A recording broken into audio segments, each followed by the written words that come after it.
Na muda huu ndani ya Ilas FM niko na mtumishi hapa Paulo Malosha. Mtumishi atatupa zaidi mambo ya chakula kabisa. Tupe zaidi moja kwa moja habari njema. Kila mmoja anataka chakula siku zote. Ni habari njema ambayo anaenda kuifanyia kazi zaidi yeye. Na kisha kwamba anatenda matendo ambayo yako mema zaidi pote pale ulipo msikilizaji. Mimi naitwa Joseph Peston na mtumishi, karibu ndani ya Suza Ilas FM wakati huu hapa. Asante sana. Amen. Nashukuru kwa ukaribisho. Ndio. Basi mimi ni wenu Paulo Malosha, wasikilizaji wa Ilas FM wote pamoja na wale watubuni na kuiamini Injili TV kupitia mtandao wetu wa YouTube channel, unaweza ukatupata hapo. Basi nipende tena kuwakaribisha katika asubuhi hii ya leo, siku hii ya Jumapili, na najua ya kwamba mmekuwa pamoja nami katika vipindi vya Jumatano jioni na Alhamisi jioni, lakini pia tulikusudia tuwe na Jumapili jioni ambao ndio leo, lakini sasa leo tutafanya asubuhi. Yote hiyo ni kwa namna ambavyo ratiba tunavyoweza kuviweka. Na kwa sababu tulikuwa na mfululizo wa masomo ambayo yalihusu mpango mzima wa ukombozi, basi mpenzi msikilizaji wa Ilas FM ni kukaribishe tena katika somo leo ambapo tunaenda kuangalia mpango wa ukombozi tukiwa katika sehemu ile ya 3. Wale ambao hamkuweza kupata sehemu ya kwanza na ya pili, utaipata katika chaneli ya Tubuni na Kuiamini Injili TV hivi karibuni. Kwa hiyo zote zitakuwako hapo katika mtandao wa YouTube channel. Basi tukiwa tunaenda kuanza, ni kualike mpenzi msikilizaji wa Ilas FM na wale watazamaji wa Tubuni na Kuiamini Injili TV, niwaalike tuweze kuomba na kisha tuweze kuanza. Basi tuombe, watu wa Mungu. Baba yetu mwema na Mungu wetu unayetupenda, tunasema asante tena kwa ajili ya wakati huu. Ni asubuhi njema ambapo watoto wako tunatamani tuweze kujifunza neno lako. Tunaomba Baba, Roho wako mwema azidi kuwa pamoja nasi, aseme na kila mmoja wetu, kwa sababu tunatamani tusikie kweli yako. Baba yetu wa mbinguni, mimi ni mtoto wako tu, nitumie kwa ajili ya kusema na watoto wako. Tafadhali weka maneno yako katika kinywa changu, na watoto wako wakaweze kufahamu mpango mzima wa ukombozi na namna ambavyo wanaweza pia kuokolewa. Asante kwa sababu utasema nasi na yakuwa utakuwa pamoja nasi tunapoanza hata mwisho. Neema yako itutoshe, tumeomba na kuamini kwa jina pekee la mwanao Yesu Bwana wetu. Amina. Amen. Amina sana. Sasa nitakurudisha kidogo tuweze kukumbushana kile ambacho tuliangalia sehemu ile ya kwanza, na tuko katika sehemu pia ya 3. Tutakukumbusha pia sehemu ya pili tuliangalia nini. Tumeendelea kuangalia mpango mzima wa ukombozi ambao Mungu aliweka kwa ajili ya wanadamu ambao sasa wameanguka dhambini. Katika sehemu ya kwanza tuliangalia historia ya swala zima la mpango wa ukombozi, na tukaangalia pia historia ya uasi tangu ambapo shetani alipokuwa akiwa mbinguni kama malaika au kerubi afunikae. Hiyo tuliangalia mpenzi msikilizaji, na tukaona jinsi ambavyo alishindwa kuenenda sawasawa na mapenzi ya Mungu, alishindwa kutii sheria ya Mungu, alishindwa kuwa chini ya mamlaka ya Mungu, na hivyo akakusudia kuwa na serikali yake binafsi na kukusudia pia kuweza kuanzisha serikali ambayo iko tofauti na ile ya Mungu.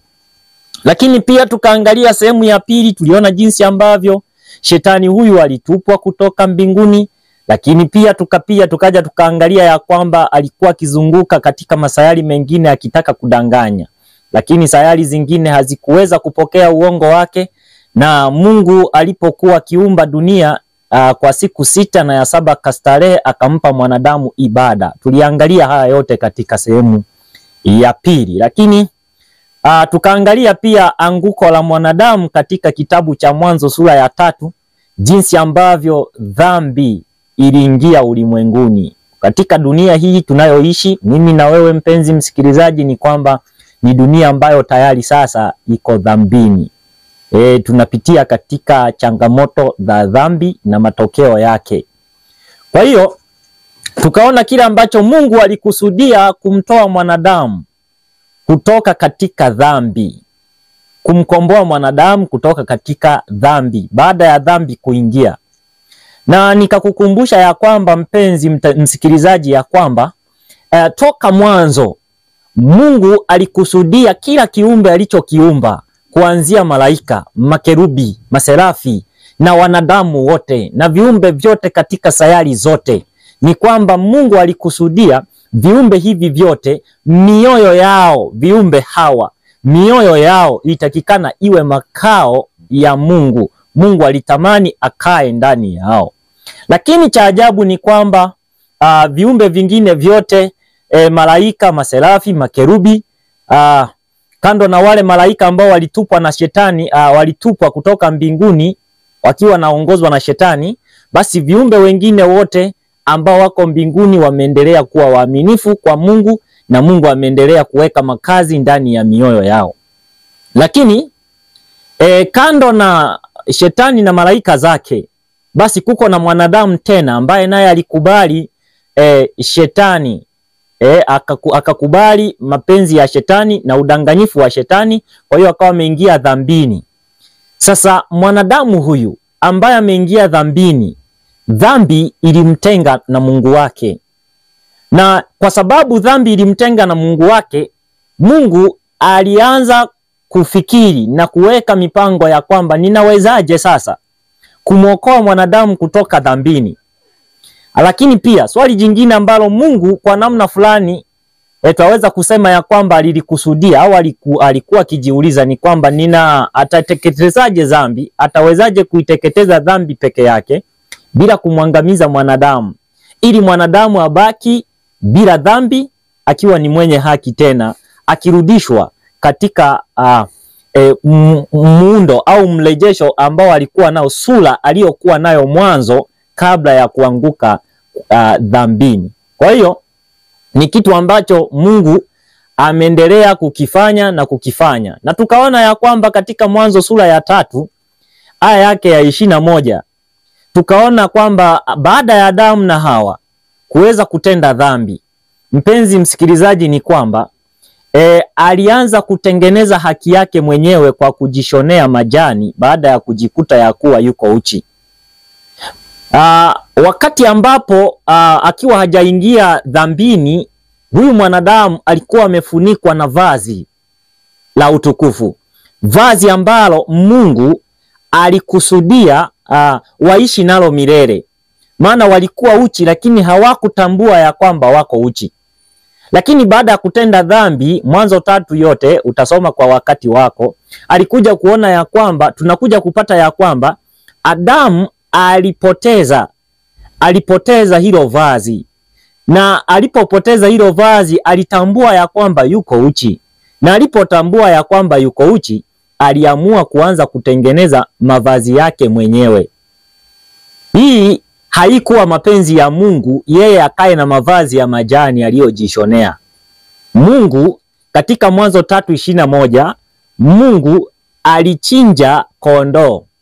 Alipochinja kondoo, akachukua ngozi, akamvika vazi la ngozi. Hilo ndilo lilistiri uchi wa Adamu na Hawa. Hilo ndilo lilistiri aibu ya Adamu na Hawa, si majani waliokuwa kiyatengeneza. Tunapata ya kwamba katika Mwanzo 3:21 mpango wa ukombozi unafunuliwa tena, ya kwamba sasa ili kuondoa dhambi, ili kuondoa aibu, ni lazima tena Mungu achinje kondoo. Tunapata picha hiyo ya kwamba Mungu alikusudia achinje kondoo, ndipo ambapo ataweza kumkomboa huyu mwanadamu kutoka dhambini. Na hakuweza kuweka mavazi pengine labda ya kama hiyo ya mimea, kuchukua majani kama alivyofanya baba yetu Adamu hapo mwanzo. Kwa hiyo ninachotaka kusema sasa katika sehemu ya tatu ni kwamba, ambapo tutaanzia hapa leo, siku ya leo, mpenzi mtazamaji, ni hii: toka mwanzo kusudi la Mungu ilikuwa ni kwamba kila kiumbe kilichoumbwa kiwe makao ya Mungu ndani ya mioyo, yani Mungu aweke makao ndani ya mioyo yake. Lakini kusudi hili, wapenzi watazamaji, ni kwamba lilikwama au liliingia dosari, lisifanikiwe kwa sababu mwanadamu alianguka dhambini. Na hii tutasoma Mwanzo sura ya 3, tulisoma sehemu ya 2, lakini leo nitaenda moja kwa moja katika kitabu cha Mathayo cha Yohana sura ya 8 fungu la 34. Hapo ndipo tutaanzia. Yohana 8 sura ya 34, tunaona ya kwamba Yesu anawajibu akawaambia, amini amini nawaambia, kila atendaye dhambi ni mtumwa wa dhambi. Kwa hiyo ninapotenda dhambi, mtu yeyote anapotenda dhambi, Adamu na Hawa walipotenda dhambi, wakawa watumwa wa dhambi. Wakawa watumwa wa dhambi. Kwa lugha nyingine, wakawa watumishi wa dhambi. Mtumwa ni mtumishi. Mtumwa ni mtu aliyeajiriwa na kitu fulani, anakuwa ni mtumishi wa dhambi. Kwa hiyo mtu anayetenda dhambi anakuwa ni mtumishi wa hiyo dhambi. Na kwa sababu dhambi inatumikiwa na iko na watumishi, watenda dhambi wote ni watumishi wa dhambi. Mtenda dhambi yeyote, hata kama ni wewe ama ni mimi, tunapotenda dhambi tunakuwa watumishi wa dhambi. Na kama ni watumishi wa dhambi, ikiwa hatutatubu, mshahara ambao dhambi huwa inatupa, tulisoma ni Warumi 6 fungu la 23, dhambi inatulipa mshahara ambao ni mauti. Kitu ambacho nataka nikuambie kingine ni hii: katika Ufunuo sura ya 1, Ufunuo wa Yohana sura ya 1 aya yake ni ya 1, Biblia inasema, ufunuo wa Yesu Kristo aliopewa na Mungu awaonyeshe watumwa wake, angalia hiyo, awaonyeshe watumwa wake mambo ambayo kwamba hayana budi kuwako upesi. Naye akatuma kwa mkono wa malaika akamwonyesha, sikia hii sentensi, akamwonyesha mtumwa wake Yohana. Akamwonyesha mtumwa wake Yohana. Kumaanisha Mungu naye ako na watumishi. Mungu naye ako na watumwa. Na watumwa wa Mungu wanaonyeshwa mambo ambayo yako hivi karibuni yatatokea, kulingana Ufunuo sura ya 1 aya ya 1. Kwa hiyo tunaona ya kwamba Mungu ako na watumwa, na mtumwa wake mojawapo ni Yohana katika hii aya. Lakini dhambi nayo ina watumwa vile vile kama Mungu. Kwa hiyo ni kwamba sasa, ikiwa dhambi iko na watumwa na Mungu naye ako na watumwa, swali, watumwa wa dhambi tumeona ya kwamba wanalipwa, mshahara wao ni mauti. Watumwa wa Mungu nao mshahara unaolipwa ni nini? Hiyo Warumi 6:23, Biblia inasema karama ya Mungu ni uzima wa milele. Mshahara wa dhambi ni mauti, lakini karama ya Mungu ni uzima wa milele katika Kristo Yesu.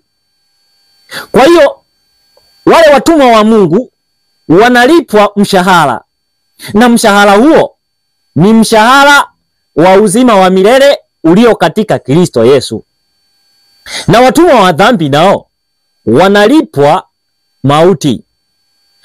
Kumaanisha hivi, hata baba yetu Adamu na Hawa walipotenda dhambi katika bustani ya Edeni, wakashindwa kuamini Mungu, wakashindwa kutii maneno ya Mungu, waliingia katika utiifu wa shetani, utii kwa dhambi, manake wakawa watumwa wa dhambi. Na watumwa wa dhambi walikusudiwa wauawe.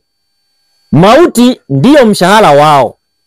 Lakini kwa sababu Mungu ni wa upendo, Mungu alichinja kondoo ambayo ni malipo ya dhambi yao.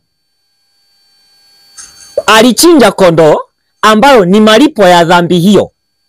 Na alipolipa kondoo kifo kile, dhambi ililipo madai yake. Kwa nini? Namaanisha hivi.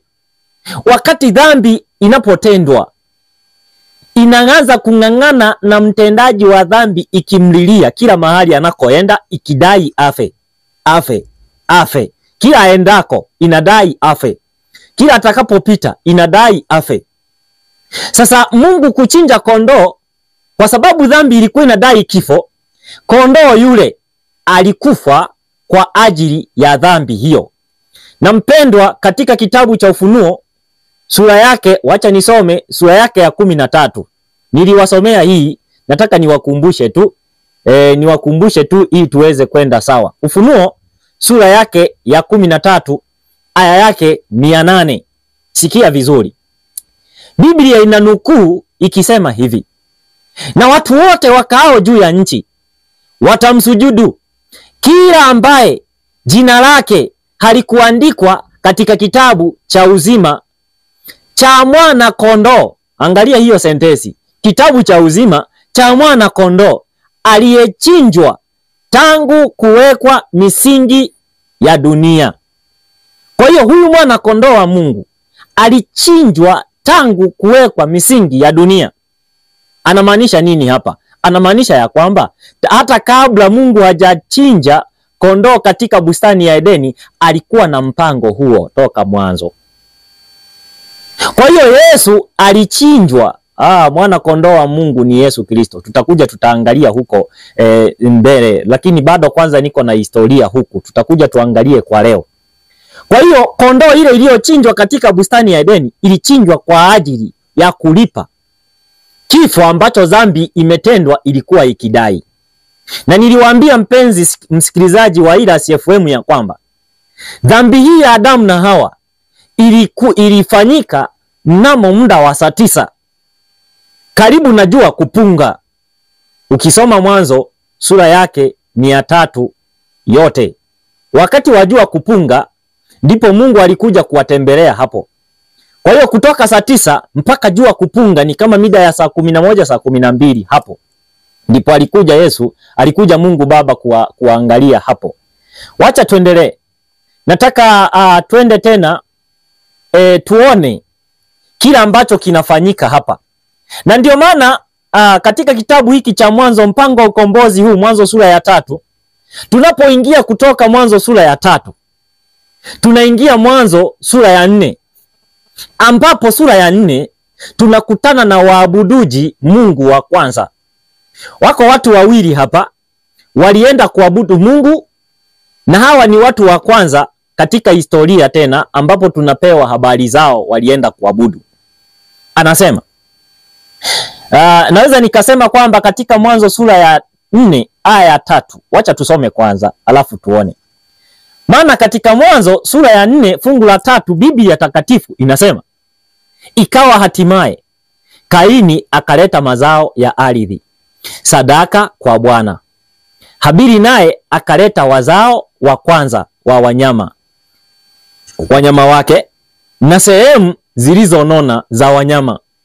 Bwana akamtakabali Habili na sadaka yake. Sikia mpenzi msikilizaji wa Iras FM pamoja na Tubuni na Kuiamini Injili TV. Sikia. Kumaanisha hapa tunakutana na waabudu wawili. Waabudu hawa wawili, wa kwanza anaitwa Kaini. Kaini ni nani? Kaini ni mtoto wa kwanza wa Adamu wa kuzaliwa. Hili ni kundi la kwanza la waabuduji wa kwanza walioenda kuabudu. Na nikukumbusha ya kwamba hawa waabudu wa kwanza, Kaini na Habili, walienda kuabudu nje ya lango la bustani ya Edeni.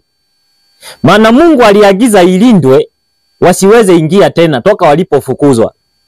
Kwa hiyo madhabahu yao ya kufanyia ibada ilikuwa ni nje ya lango la bustani ya Edeni. Nitakwambia kwa nini.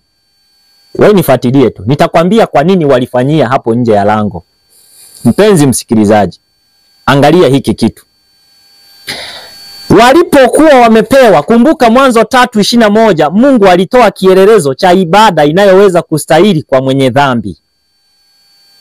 Kwamba ibada ili itolewe inahitaji damu imwagike. Inahitaji kondoo achinjwe ndipo ibada iwe sahihi. Ibada ya kuondolewa dhambi. Ikawa hatimaye sasa tunapewa Mwanzo 4:3. Kaini akaleta mazao ya ardhi.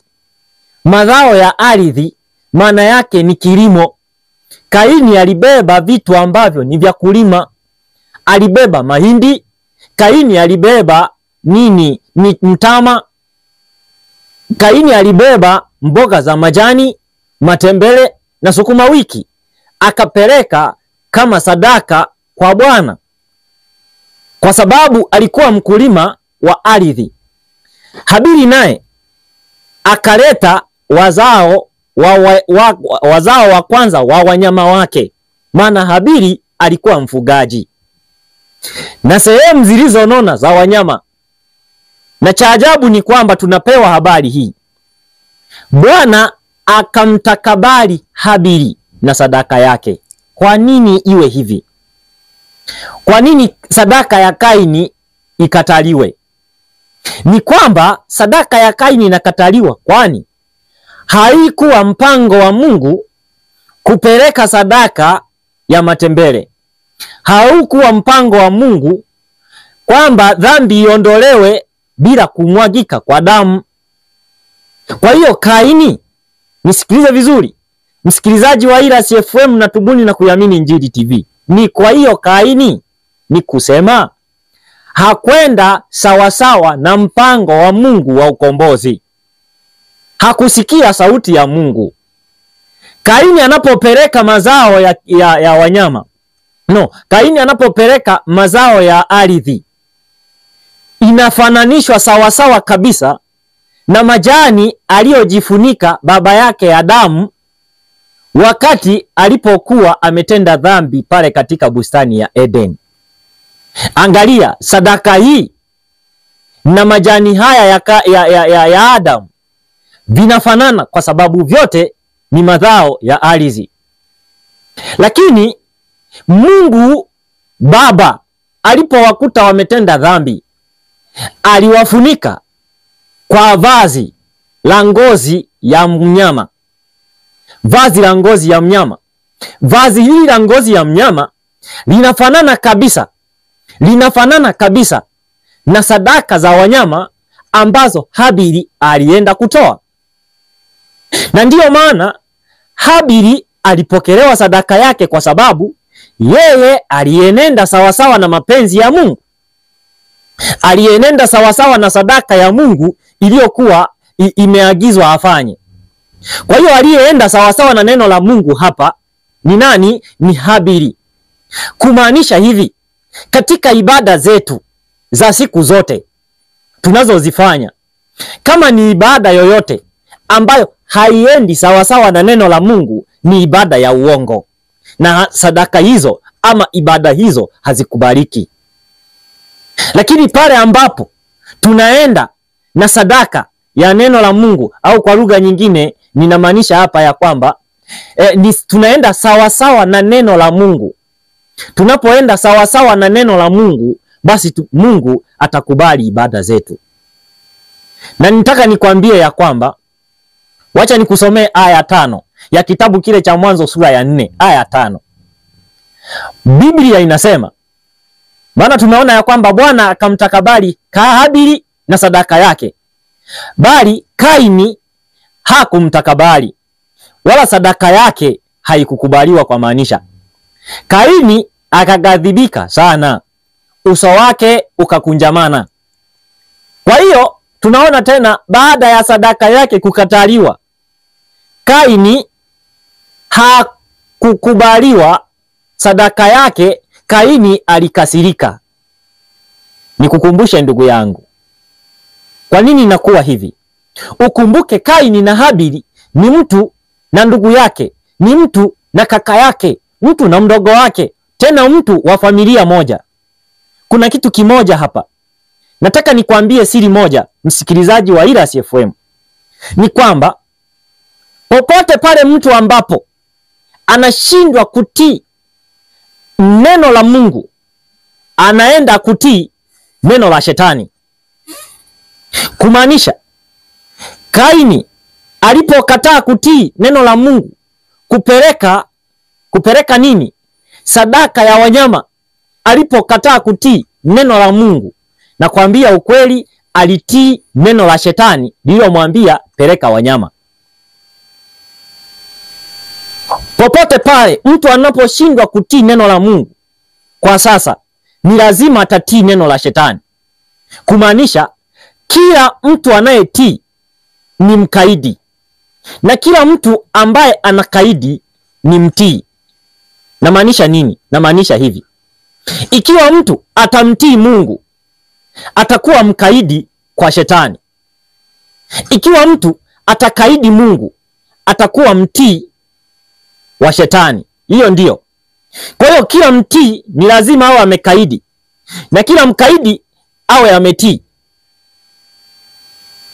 Sikia sasa, ninamaanisha hivi: baada ya Kaini kukataliwa sadaka yake kwa Mungu, basi hiyo sadaka ilikuwa imepata kibali kwa shetani. Hiyo sadaka, mkoona shetani ndiye huenda alimshawishi, maana Mungu hakuwahi kuagiza wapeleke mazao ya wanyama, matembele na nini. Hapana. Mazao ya mazao ya ardhi. Mungu hakuagiza hivyo, na halikuwa kusudi la Mungu. Kwa hiyo Kaini alitii sauti ya shetani na alikataa sauti ya Mungu. Huyo ni Kaini. Mpenzi msikilizaji, huyo ni Kaini, alifanya hivyo kabisa. Na Habili, yeye alikaidi madai yote ya shetani, yeye alitii neno la Mungu. Na alipotii neno la Mungu, mtiifu kwa neno la Mungu, alikasirikiwa na mtiifu kwa neno la shetani. Kumaanisha nini? Shetani na Mungu, ibada hizi hazitakuja kupatana. Mapenzi ya Mungu na mapenzi ya shetani hayatakuja kupatana, mpenzi msikilizaji. Na ndio maana hata kama mtu ni ndugu yako kabisa, ikiwa ataongozwa na shetani na wewe ukaongozwa na neno la Mungu, hata kama ni watu wa nyumba moja, nikwambie ukweli ni kwamba hamtakuja kupatana hata siku na moja. Wacha nikuonyeshe. Nikusomee kitabu cha Mathayo sura ya 10 fungu la 34. Yesu alisema, msizani ya kuwa nimekuja kuleta amani duniani. La, sikuja kuleta amani, bali upanga. Kwa maana nalikuja kumfitini mtu na babaye, na binti na mamaye, na mkwe mtu, na adui za mtu ni wale wa nyumbani mwake. Adui za mtu mtiifu ni wale wa nyumbani mwake waliofuata utiifu kwa shetani. Adui za mtu mtiifu kwa Mungu ni wa nyumbani mwake waliofuata mapenzi ya shetani. Kwa hiyo hata kama ni ndani ya familia, kutakuwa na vita. Ikiwa mmoja katika wanafamilia atatii Mungu, mwingine asitii Mungu, kutakuwa na ugomvi. Hakutakuwa na kupatana. Na sikiliza tena niongezee hii. Popote pale, hata kama ni mahali ulikooa, hata kama ni mahali ulikoolewa, kama wewe utatii neno la Mungu na wengine wasitii, na kuambia ukweli, mkwe na mkwe mtu hawatakuja elewana, watapishana. Na ndio Bwana akamwambia Kaini, kwa nini una ghadhabu? Na kwa nini uso wako umekunjamana? Kwa nini una hasira? Mungu akamwambia, kama ukitenda vyema, hutapata kibali. Kumaanisha ya kwamba Mungu hakumkatalia Kaini kwa sababu labda alikuwa ni mtoto wa kwanza, au labda kwa sababu chochote kile. Alimkatalia kwa sababu hakufuata mapenzi ya Mungu. Na kama angefuata mapenzi ya Mungu, alikuwa na haki sawa na Kaini ya wote kukubaliwa alikuwa na haki sawa na Habili ya wote kabisa kukubaliwa katika ibada yao, kukubaliwa katika sadaka yao. Ndio maana nasema kama ukitenda vyema hutapata kibali. Usipotenda vyema dhambi iko. Kumbe usipofuata neno la Mungu dhambi iko. Tena inakuotea mlangoni. Tena inakutamani wewe. Na ya kupasa ufanye nini? Uishinde. Inakubidi uishinde, mpenzi msikilizaji. Mpenzi msikilizaji, nataka nikwambie hapo ulipo, unaponisikia, dhambi iko mbele yako. Tena inakuotea. Maana shetani ni kama simba au ngurumaye, anazunguka zunguka akitafuta mtu ammeze. Petro wa kwanza sura ya 5 fungu la 8 utasoma hiyo. Kwa hiyo popote pale ulipo, iko dhambi inayokuotea. Ukishinda hii leo, jipange, iko ingine huenda ukashinda, lakini ikikushinda hii, jipange, iko nyingine unaenda kushindwa. Na utaendelea kutenda dhambi na mshahara wake utaupata. Na hivyo hivyo mtiifu naye ataendelea kutii neno la Mungu, atashinda dhambi hii leo, kesho atashinda nyingine, asubuhi atashinda nyingine, jioni atashinda nyingine, asubuhi atashinda nyingine, mchana atashinda nyingine, jioni atashinda nyingine, usiku atashinda nyingine. Kwa hiyo atakuwa ni mtu wa kushinda. Na anayeshinda anashinda dhambi, na mwisho wa siku atalipwa nini wapendwa? Uzima wa milele, atazidi kutakaswa. Kwa hiyo ukishinda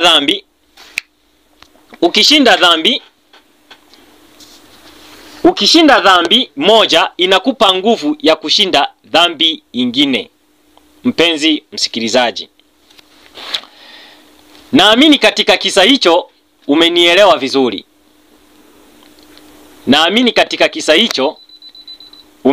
vizuri. Safi sana. Sasa naomba nikupeleke katika kitabu cha Waebrania. Sura yake ni ya 9, aya yake ni ya 22. Biblia takatifu inasema, na katika Torati karibu vitu vyote husafishwa kwa damu, na pasipo kumwaga damu kwa majani ya kujificha na kujitengenezea nguo, ama kwa Kaini kwa kupeleka matembele na sukuma wiki, pasipo kumwaga damu hakuna ondoleo la dhambi, hakuna msamaha. Kwa hiyo ukilinganisha na Mwanzo 3:21 utapata Bwana Mungu alimfanyia Adamu mavazi ya ngozi. Ili upate ngozi ni lazima uchinje mnyama. Kwa hiyo kumwaga damu ni mpango wa Mungu kwa ajili ya kuokoa mwenye dhambi. Na msifikiri ya kwamba wapendwa, ni kirahisi kwa Mungu kumwokoa mwenye dhambi. Nikwambie si kirahisi. Hata kwa yeye mwenyewe haikuwa rahisi, na kwa sasa inawezekana. Tutakuja tuangalie kwa sasa. Lakini toka mwanzo haikuwa rahisi. Naomba nikwambie, tunaona kwamba dhambi iliondoka tu kwa kumwaga damu. Ndio maana Habili sadaka yake ilikubaliwa kwa sababu ilihusisha kumwaga damu. Ile ya Kaini ilikataliwa kwa sababu haikuwa inahusisha kumwaga damu. Waebrania sura yake ni ya 11, aya yake ni ya 4. Biblia takatifu na yenyewe inasema, kwa imani nani? Habili alifanya nini? Alimtolea Mungu dhabihu iliyo bora kuliko Kaini. Sikia, kwa imani nani? Habili alimtolea Mungu dhabihu iliyo bora kuliko Kaini. Kwa hiyo alishuhudiwa kuwa ana haki, kwamba kumbe hii sadaka iliyokuwa ikitolewa ilitolewa kwa imani. Imani kwa nini? Kwa neno la Mungu. Imani kwa nani? Kwa Mungu mwenyewe na neno lake. Mungu, angalia hii Biblia inasema nini hapa? Waebrania 11:4. Mungu akazishuhudia sadaka zake, na kwa njia hiyo ijapokuwa Habili amekufa, angali akinena. Angalia, na tunajua ya kwamba wapendwa, katika Mhubiri 9:5 wafu hawajui neno lolote wala hawana ijara tena juu ya mambo yanayotokea katika dunia hii. Hiyo utasoma kwa wakati wako, Mhubiri 9:5. Sikia, ikiwa wafu hawajui chochote, mbona huyu Habili alikufa na kwa dhabihu yake anaendelea kunena? Ni kumaanisha ibada ambayo Habili aliifanya, sadaka ambayo Habili aliitoa, ni kwamba inaendelea kufanyika hata sasa, kwa sababu wako watu ambao wanatoa ibada sahihi mbele za Mungu. Ni watu ambao wanatoa sadaka sahihi mbele za Mungu hata sasa. Ndio maana akasema angali amekufa bado ananena, kumaanisha ibada yake, sadaka yake bado inaendelezwa hata sasa kwa watoto waaminifu wa Mungu. Mimi sizungumzi madhehebu hapa. Madhehebu hapa sizungumzi. Ninazungumza juu ya habari ya watoto wa Mungu waaminifu kwa neno la Mungu. Si habari ya madhehebu. Si habari ya madini ambayo yamegawanyika leo. Ni mengi kuliko hata maduka. Mimi sizungumzi hiyo.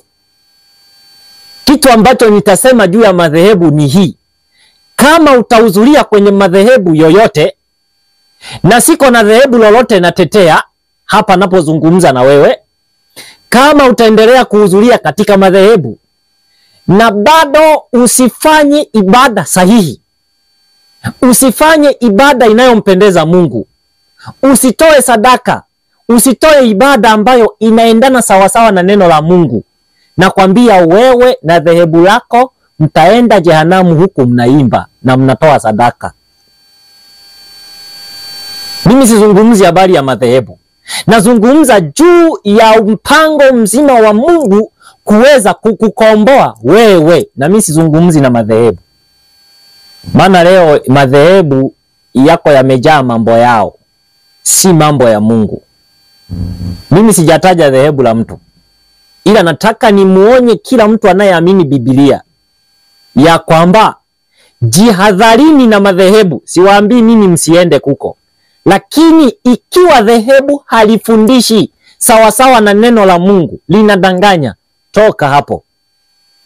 Toka hapo. Mungu hajawahi kutuagiza tukufanye uwe mwanafunzi wa dhehebu fulani. Mungu hajawahi kutuagiza tukufanye uwe mwanafunzi wa mahali fulani. Mungu ametuagiza tukufanye uwe mwanafunzi wa Yesu. Mwanafunzi wa Yesu maana yake Yesu akizungumza, huyo mwanafunzi anamuelewa. Yesu akizungumza, mwanafunzi huyo anaelewa. Na huyo mwanafunzi akizungumza, Yesu anamsikia. Yesu na mwanafunzi wake wako na maelewano, wako na mapatano. Kila atakayezungumza anasikiwa. Ni kama rafiki wa karibu. Mimi sizungumzi Yesu ambaye madhehebu leo yanamfanya ni kama one way of communication. Yaani ni njia moja tu ya kuwasiliana. Ni wewe peke yako tu kwenda kuongea tu na Mungu. Kila siku wewe ni kuongea tu na Mungu. Kila siku wewe ni kuongea tu na Mungu. Umewahi kujiuliza Mungu amewahi ongea na wewe kwa njia gani na ukamuelewa?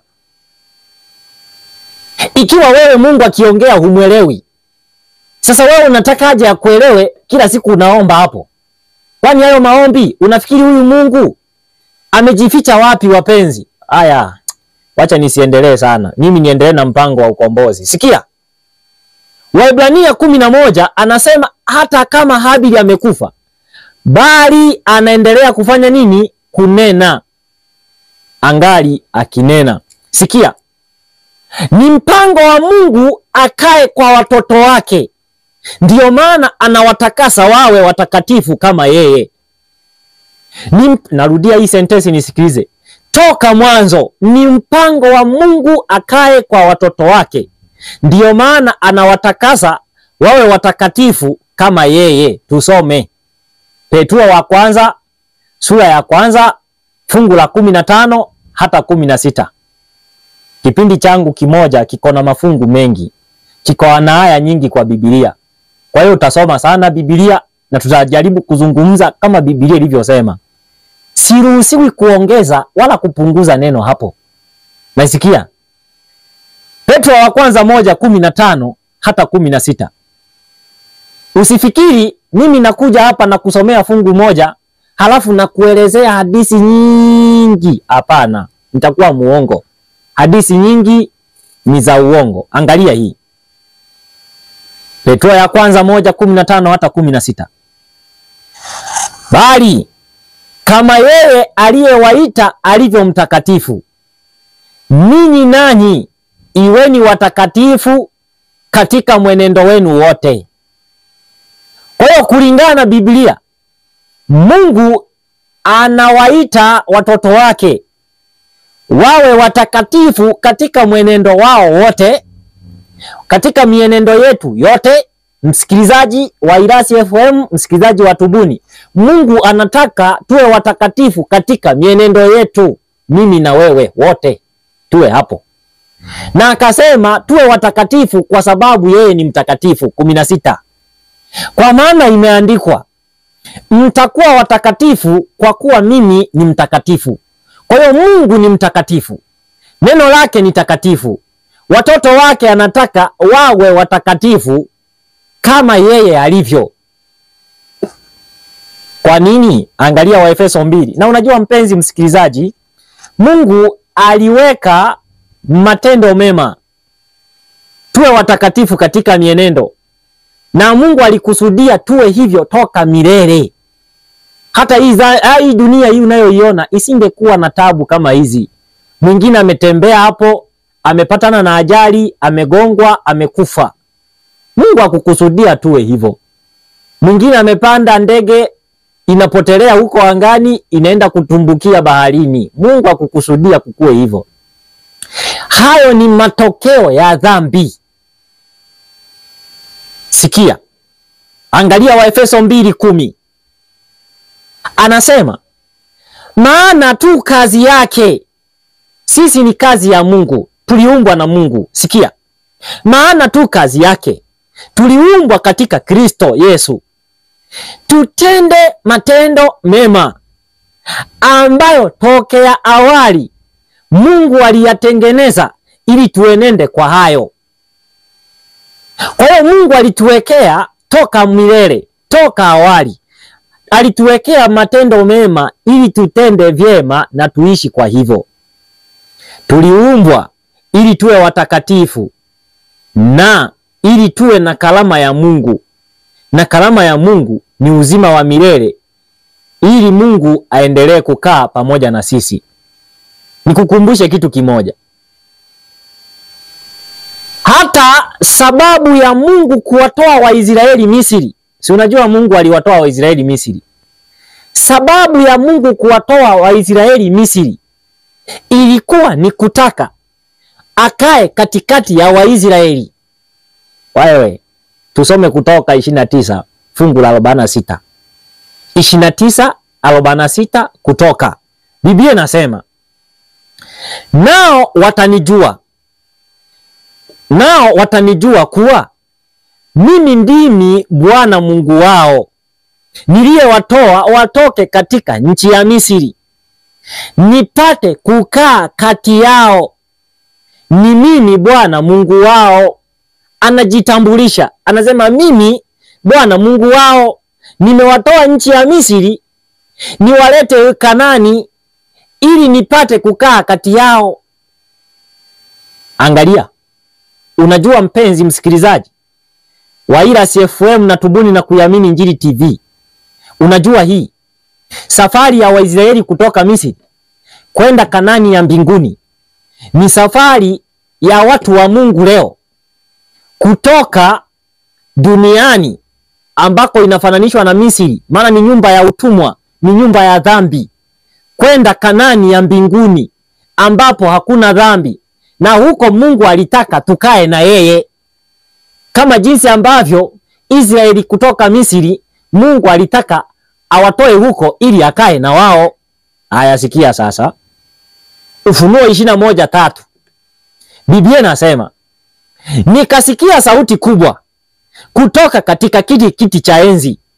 Nikasikia sauti kubwa kutoka katika kile kiti cha enzi ikisema, tazama, masikani ya Mungu ni pamoja na wanadamu, naye atafanya masikani yake pamoja nao. Watakuwa watu wake, na Mungu mwenyewe atakuwa pamoja nao. Kusudi ni lile lile la kuwatoa Waisraeli Misri ili apate kukaa na wao. Ni kusudi lile lile la kuwatoa watu wake waaminifu, watu wa Mungu ambao wanaitwa ni kanisa la Mungu, kuwatoa dunia hii, kuwapeleka mbinguni. Sasa mimi sizungumzi dhehebu. Watu wa Mungu ni watu wa Mungu, na maanisha watu, na ninahubiri watu, sihubiri madhehebu. Nimesema tu hivi, madhehebu ya leo yako na mambo yake, si mambo ya Mungu. Madhehebu ya leo yako na mambo yake. Hakuna dhehebu ambalo liko na Mungu sahihi. Hakuna dhehebu. Wacha tuendelee. Haya. Sasa kwa sababu Mungu ilikuwa ni kusudi lake, ikiwa Mungu alikuwa ni kusudi lake kukaa pamoja na Waisraeli, ndilo kusudi lake leo hii kukaa na sisi. Sasa ili tuweze kuelewa kwetu sisi, ni lazima tujifunze kwa Waisraeli. Kwa nini? Wapenzi wasikilizaji wa Ila Sina Tubuni, ni kwa sababu zifuatazo. Ninaposoma kitabu cha Mhubiri 1:9, najua najiuliza, sasa huyu mbona Mhubiri anasoma sana Agano la Kale? Sikia, nitakuja kwa Agano Jipya, utaona nitasoma kama ninavyosoma Agano la Kale. Sikia. Ninaposoma Mhubiri 1:9, ninamaanisha hii: yaliyokuwako ndiyo yatakayokuwako, na yaliyotendeka ndiyo yatakayotendeka, wala jambo jipya hakuna chini ya jua. Wala jambo jipya hakuna chini ya jua. Kumaanisha kilichotendeka kwa wana wa Israeli ndicho kitakachotendeka kwa watu wa Mungu waaminifu, wanaoamini neno lake na kuishi sawasawa na mapenzi yake, si dhehebu. Sikia 3:15 Mhubiri 3:15 Mhubiri, nasoma tena, inasema, yale yaliyoko yamekuwako. Usifikiri saa hii unafanya kitu kipya hapo Biblia haijawahi kujua, au ni kitu ambacho pengine labda ni kipya. Hakuna. Anasema yale yaliyoko yamekuwako. Kwa hiyo hata saa hii kile unachokifanya kimewahi kuwako, na hayo yatakuwako, na hayo yatakayokuwako yamekwisha kuwako. Naye Mungu huyatafuta tena mambo yaliyopita, anayaleta tena. Kwa hiyo Mungu analeta mambo ambayo yalikuwako na ambayo yatakuja tena. Kumaanisha nini? Kumaanisha nini? Kumaanisha hivi: yale mambo ambayo yalikuwa huko kabla yatajirudia tena, na yale mambo yako sasa hivi ni mambo ambayo tayari yameshatokea. Sasa swali la mwisho ambalo nataka nikuulize msikilizaji, tujiulize mimi na wewe, ni hii, alafu tutaomba, tutahitimisha. Ninapoenda kuhitimisha, sikia. Katika kitabu cha Kutoka sura yake ya 25, tunauliza swali hivi: ili Mungu akae na wana wa Israeli, walitakiwa wafanye nini? Na ili Mungu akae na sisi leo, tulitakiwa tufanye nini? Lengo kubwa la Mungu ni kuondoa dhambi na kuturudishia sura tuliyokuwa nayo kabla hatujaingia dhambini. Hiyo ndio mpango wa ukombozi. Sasa Waisraeli waliambiwa wafanye nini ili Mungu aweze kukaa kati yao? Kutoka ni 25, aya yake ni ya 8. Kutoka 25 aya yake ni ya 8. Sikia, Biblia inasema, nao na wanifanyie patakatifu ili nipate kukaa kati yao. Wanifanyie patakatifu ili nikae kati yao. Sawasawa na hayo yote ni kuonyeshayo, mfano wa maskani na mfano wa vyombo vyake vyote, ndivyo utakavyovifanya. Sasa ninataka niseme hivi, ninapohitimishia hapa, niko na dakika moja, niko na dakika mbili. Sikia, Mungu alimwonyesha Musa masikani ambayo anabidi atengeneze. Kila kitu alichokifanya Musa alielekezwa, na hapo panaitwa patakatifu. Musa aliagizwa kama alivyoagizwa Nuhu, jenga safina.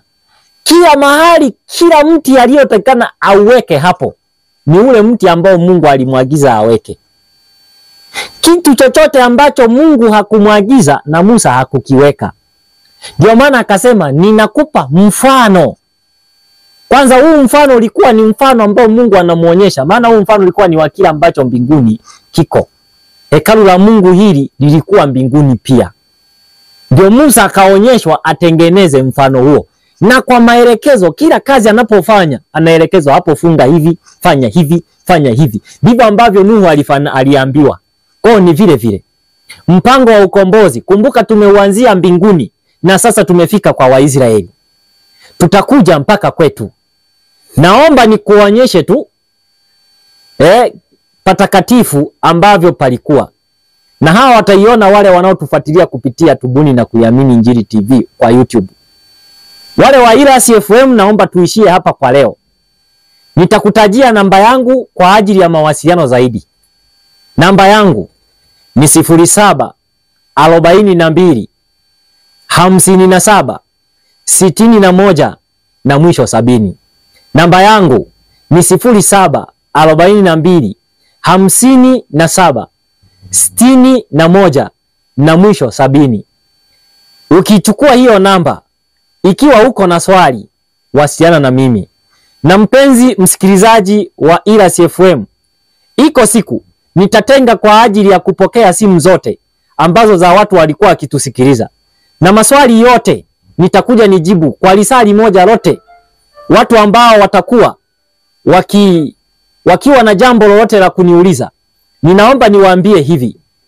Jumatano ya wiki hii, Jumatano jioni, itakuwa ni siku ambapo nitapokea simu zote za wote waliokuwa wakipiga. Na wale ambao wana maswali, naomba wote mje mnipigie simu tuongee. Asante kwa huyu mwenye namba ya 23 anayenipigia sasa. Nikwambie ya kwamba utaendelea kunipata zaidi na zaidi. Tutaendelea na kujifunza. Lakini nikusihi, chukua namba yangu Jumatano jioni. Jumatano jioni kuanzia saa 12 mpaka saa 1 jioni. Tutajibu maswali yote ya wote ambao wanatamani kujua kweli hii. Mpenzi msikilizaji wa Iras FM, amani ya Mungu, neema na baraka zake ziwe pamoja nawe. Asante sana kwa kunisikiliza. Nikuombe tupige magoti ikiwa una nafasi. Lakini ikiwa huna nafasi, nikuombe tuombe tuhitimishe somo letu la siku ya leo. Basi na tuombe. Baba yetu mwema unayetupenda, ninakushukuru mno kwa ajili ya wema wako na ulinzi wako. Ninakushukuru mno kwa ajili ya msikilizaji ambaye ameendelea kusikia. Ninaomba umsaidie aweze kufahamu ukweli wako. Msaidie aweze kufahamu mpango mzima wa ukombozi. Msaidie pia aweze kufahamu umuhimu wa kumwamini Mungu na neno lake. Baba, asante kwa sababu utakuwa pamoja naye. Lakini huenda wako ambao ni wagonjwa, wako ambao wana msongo wa maisha ya familia na namna ambavyo anafikiria anaishije. Baba, ninakusihi katika changamoto hizo, mtoto wako msaidie. Wewe wajua kuwaokoa watoto wako. Wasaidie watoto wako, na kila anayesikiliza msaidie na uwabariki wote. Asante kwa sababu utakuwa pamoja nasi. Kwani tumeomba na kuamini kupitia jina pekee la mwanao Yesu, Bwana na mkombozi wa maisha yetu. Amina. Amen. Mpenzi msikilizaji, ubarikiwe sana. Ndugu yangu Joseph, nikukaribishe. Asante, ni kwako pia. Barikiwa sana zaidi. Asante sana kwa neno hilo kutupa kwa siku hii leo mtumishi. Bila shaka mbarikiwa zaidi pia msikilizaji wa Iras FM. Kuna kwa siku leo tumehitimisha hapo. Nilikuwa na mtumishi Paulo Malosha ambaye amekupa zaidi habari njema kwa siku hii ya leo. Mimi naitwa Joseph Peson. Mara baada ya matangazo, Nuru ya Vijana itakuwa inachukua nafasi hapa. Barikiwa zaidi hadi ushangae.